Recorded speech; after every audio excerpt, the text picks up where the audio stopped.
Buen día, profesores y futuros licenciados del país. Sean bienvenidos a esta transmisión especial de la Edad Media. Las noticias en Profevisión con Laura Delgadillo, Diego Bautista y Daniel Montejo. Buenas tardes, amigos. Bienvenidos a Profevisión. Iniciamos contándoles los titulares.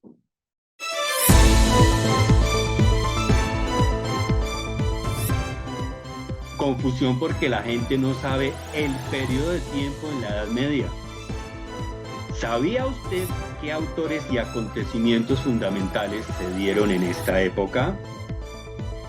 Profesor nos expresa su concepción sobre la educación en la Edad Media. Enviado especial nos comenta los principales representantes en lo educativo. Y noticia bomba, logramos la entrevista, profesor, en que nos expresa los retos de la modernidad líquida. Haciendo un breve recuento de lo que ha pasado en los últimos 10 siglos.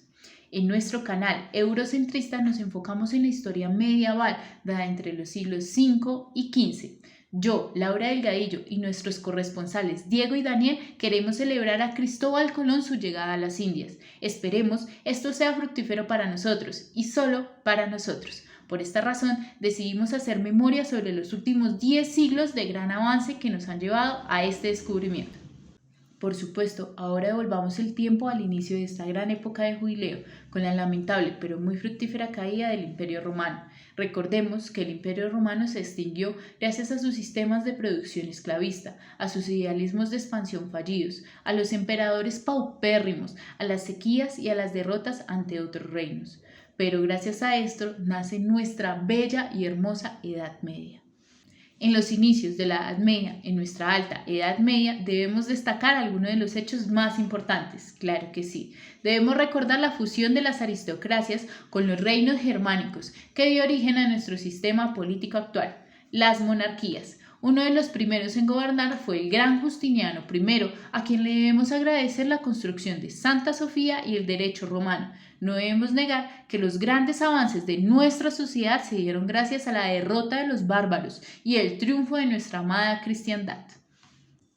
En otros hechos, en el año 711, los musulmanes aprovecharon la debilidad del reino visigodo de Toledo y conquistaron casi por completo la península ibérica, lo que sería el inicio de nuestra rencilla con ese gran enemigo. De allí que tuvimos grandes enfrentamientos con los musulmanes, como la batalla de Poitiers. Cambiando de rostro, y por supuesto en este recuento de nuestra gran época debemos mencionar el sistema político y económico feudal, el que predominó durante larga data. Claro, este tuvo varios cambios a lo largo del tiempo, pero su expansión es impecable a pesar de algunas sublevaciones. También queremos felicitar a la Iglesia, pues es nuestro pilar fundamental en la sociedad, desde que nacemos hasta que morimos, y gracias a ellos también podíamos comprar nuestra entrada al cielo. Por supuesto que a la Iglesia le debemos la educación de nuestros monarcas y del clero, pues son ellos quienes nos gobiernan y están en total superioridad moral y divina. Deben ser ellos quienes reciban las enseñanzas de la ciencia y el cielo. No cualquiera podría educarse, pues no todos podemos tener ese privilegio, mucho menos las mujeres. Gracias a la Iglesia en Europa se fundaron universidades que se encargaron de enseñar derecho, medicina y teología. Todo esto dictaminado por la corriente escolástica, donde la fe y la razón debían ser solo uno. Donde la enseñanza sea gracias al principio de repetición y todo conocimiento debe someterse a la autoridad de la Iglesia y el clero. Ahora es un gran momento para mencionar a los principales patrocinadores de este segmento. Debemos recordar que la burguesía surgió gracias a la expansión del comercio y son ellos, los grandes comerciantes, quienes hoy patrocinan nuestro programa. Incluso a ellos les debemos algunos avances políticos y económicos, como que tengamos más libertades y derechos, que usemos más ampliamente el dinero y no andemos intercambiando reces y herramientas como en la antigüedad. En otros eventos un poco más recientes debemos echar un vistazo a las cruzadas. Recordemos que tenemos una rencilla con los musulmanes y teniendo en cuenta que los tesoros del cristianismo se encuentran en sus tierras, nuestros monarcas enviaron ejércitos enteros para cristianizar y conquistar esas tierras, además de recuperar las ciudades sagradas de nuestro Señor Jesucristo y sus grandes tesoros. Recordemos a esos ejércitos. Un minuto de silencio para los caballeros cruzados, los clérigos, los campesinos y los niños pequeños que enviamos a la guerra a morir. Como es de notarse, este segmento está patrocinado por el más grande de nuestros dogmas. Sí, señores, la Iglesia Católica, Apostólica y Romana. Debemos saber que la Iglesia es el dueño y señor de nuestras vidas y de la tierra. Todo lo que hacemos lo hacemos según sus decretos y voluntad. Asimismo, muchas gracias a la Reforma Gregoriana por tomar en sus manos nuestros reinos. También una mención especial al Renacimiento y a las grandes ideas artísticas, filosóficas, políticas y teológicas que surgen de él, donde el hombre es el centro del universo y está en constante búsqueda de Dios. Sin embargo, en otros eventos debemos destacar los últimos hechos más notables, donde los herejes, los burgueses sublevados y los traidores del reino y la iglesia han tomado gran poderío. Las ideas provenientes de algunas provincias rebeldes de Italia, donde se crearon unas supuestas ciudades-estado, unos supuestos estado-nación, han logrado que nuestras preciosas monarquías se estabilicen, incluso piensen en cambiar a monarquías parlamentarias. En otros eventos, los herejes liderados por Martín Lutero quieren reformar la iglesia y conformar otras iglesias, pues presuntamente el Papa y los sacerdotes estarían mintiendo sobre el verdadero. Esto ha provocado grandes protestas y sublevaciones en los reinos, patrocinadas por algunos burgueses traidores. Todos ellos están utilizando las nuevas invenciones como la imprenta para poder llevar mensajes de sublevación a otros rincones de los reinos, provocando una crisis en toda Europa. Esperemos que con el descubrimiento de Cristóbal Colón sobre las Indias se acabe este periodo y comience uno más fructífero para nuestro continente. Ahora quisiera nombrar a los autores y científicos más importantes de nuestra era a manera de reconocimiento especial por su labor. Entre ellos, Marco Polo, Alighieri Dante, Francisco de Asís, Francesco Petrarca, Giovanni Boccaccio, Gonzalo de Berceo, Chrétien de Troyes y Lorenzo Medici. Ahora los dejo con los corresponsales Daniel y Diego. Sigan al aire. Muy buenas tardes. La educación en la Edad Media se caracterizó principalmente por el alto valor que se le daba a la memoria. El resultado de la falta de papel para tomar notas dieron lugar a que los estudiantes fueran forzados a memorizar grandes cantidades de información. Cabe señalar que el papel viene a fabricarse en etapa tardía, dentro de la Edad Media. Por otra parte, las universidades eran reuniones de personas que venían a aprender de intelectuales particulares, algo como el seminario que conocemos hoy en día. Ahora bien, los estudiantes rebeldes hacían estragos, causaban disturbios o simplemente tenían vidas libertinas en las ciudades, con lo que los ciudadanos respondían con inflaciones en los precios de las necesidades básicas como el alojamiento.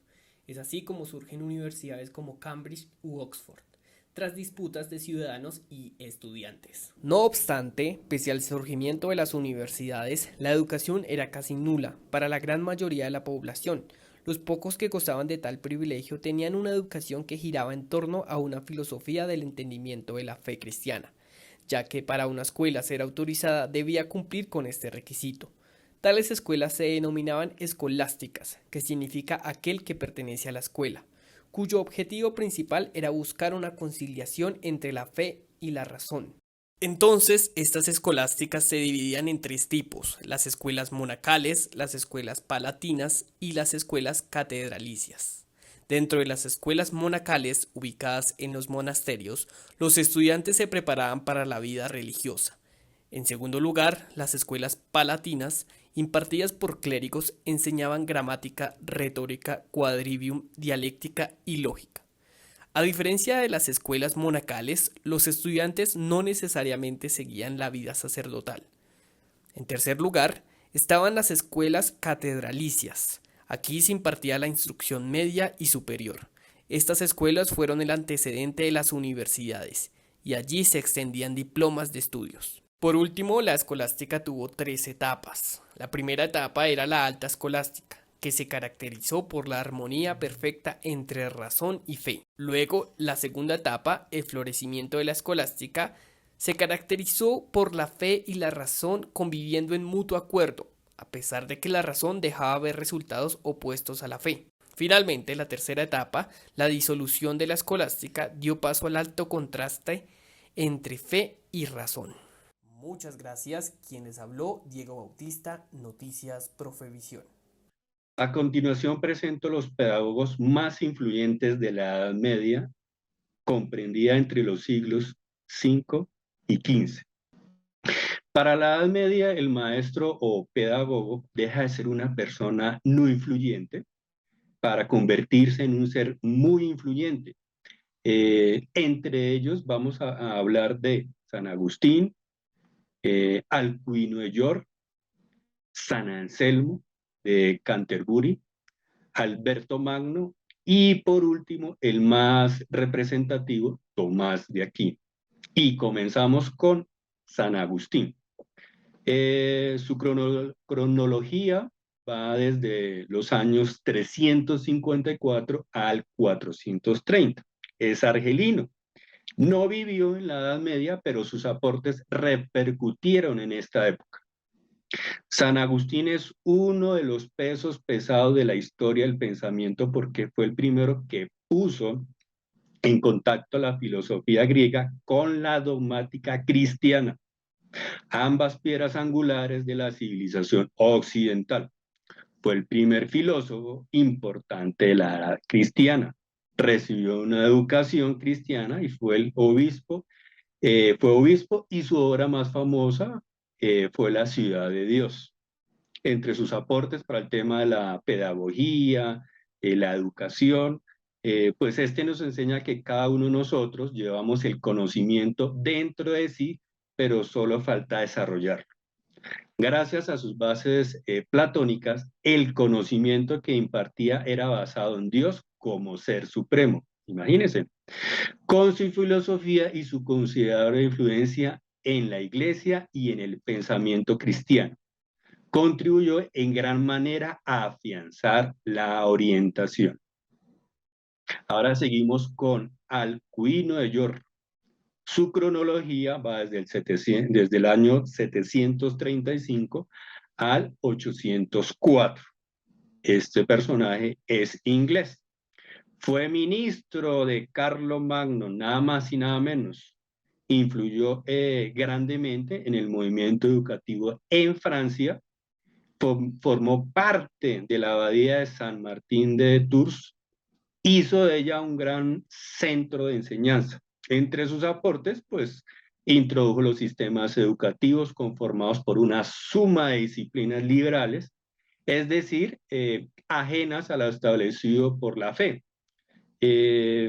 Entre ellas, pues, está uno de sus o más conocidos, el Trivium, o relacionado con las letras, gramática, retórica, dialéctica, y el Quadrivium, relacionado con temas de ciencias, entonces ahí incluye aritmética, geometría, astronomía y música.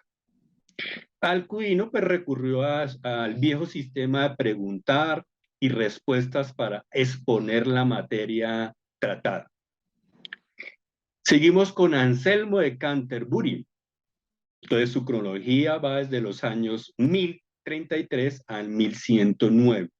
Italiano, arzobispo de Canterbury, considerado como uno de los fundadores de las escuelas episcopales, quien afirmaba que el cristiano debe avanzar al conocimiento por la fe y no llegar a la fe por el conocimiento, y que debemos creer las cosas profundas de la fe cristiana antes de que aprendamos a razonar sobre ellas.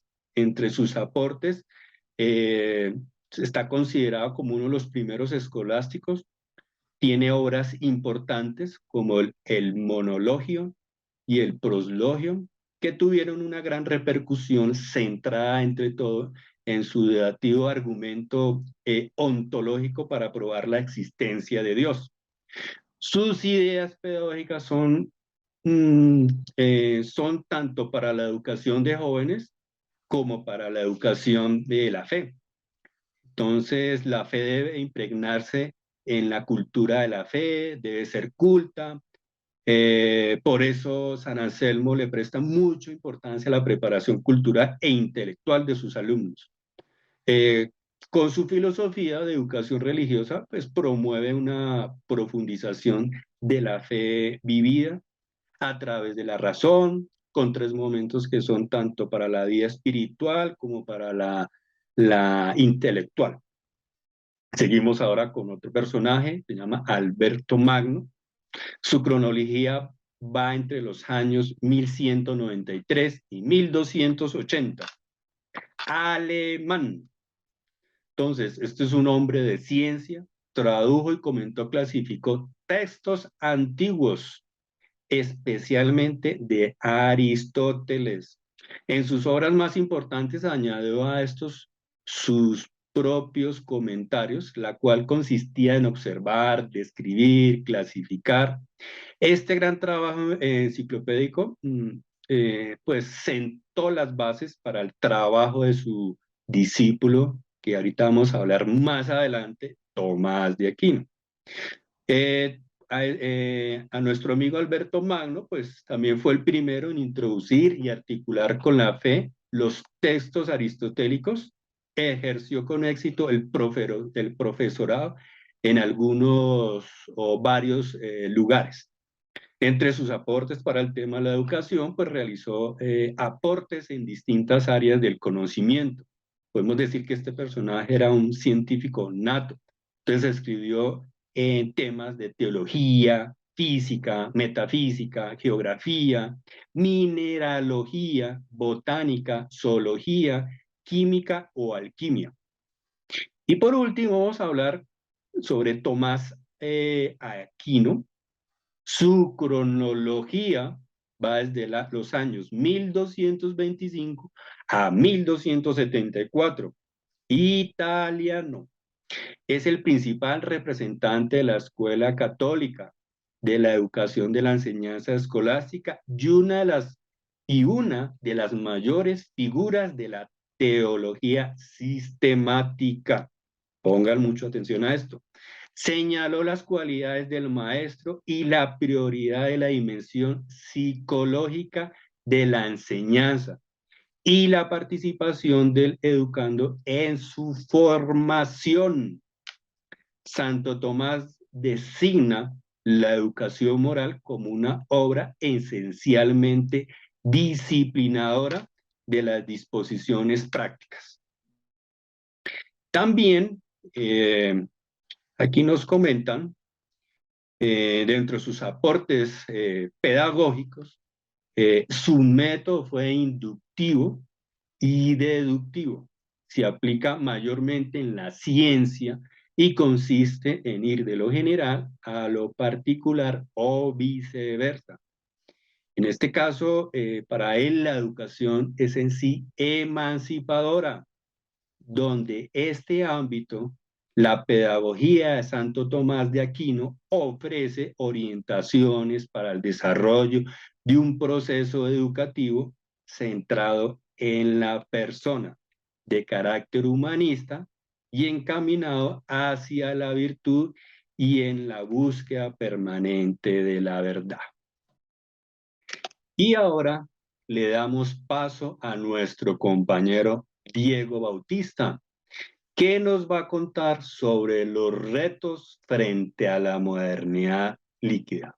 Buenas tardes. Lo último en Noticias Profevisión son los retos frente a la modernidad líquida. Y es que, a diferencia con la Edad Media, la información en la actualidad está masificada. Cualquiera puede tener acceso a ella ahora mismo, con lo que la memoria pierde su valor y la gratificación instantánea se vuelve la ley que rige nuestro mundo. Son muchos los retos de la modernidad líquida, desde la cultura del distanciamiento y el olvido, donde la memoria no tiene cabida, hasta la gratificación instantánea, en donde surge el síndrome de la impaciencia, Aquí, el tiempo es considerado injustificable e intolerable. Es así como el ascenso en la jerarquía social se mide por la creciente habilidad para obtener lo que uno quiere ahora, sin demora. Por otro lado, tanto la educación como el conocimiento se consideran un producto, se convierten en una cosa que se consigue completa y terminada. Ahora bien, el compromiso se ve como una restricción de la libertad de movimiento y como reducción de la capacidad de aprovechar las nuevas y desconocidas oportunidades. Entonces, la perspectiva de cargar con una responsabilidad de por vida se desdeña como algo repulsivo y alarmante. Por último, la pasión de nuestro mundo es la alegría de deshacerse de las cosas, de descartarlas, de arrojarlas al cubo de la basura. El aprendizaje está condenado a ser una búsqueda interminable de objetos siempre esquivos que para colmo tienen la desagradable y enloquecedora costumbre de evaporarse o perder su brillo en el momento en que se alcanza. Entonces, lo que nos queda es aprender el arte de vivir en un mundo sobresaturado de información y también aprender el aún más difícil arte de preparar a las próximas generaciones para vivir en semejante mundo. Formar ciudadanos que recuperen el espacio público de diálogo y sus derechos democráticos. Muchas gracias. Quien les habló, Diego Bautista, Noticias Profevisión.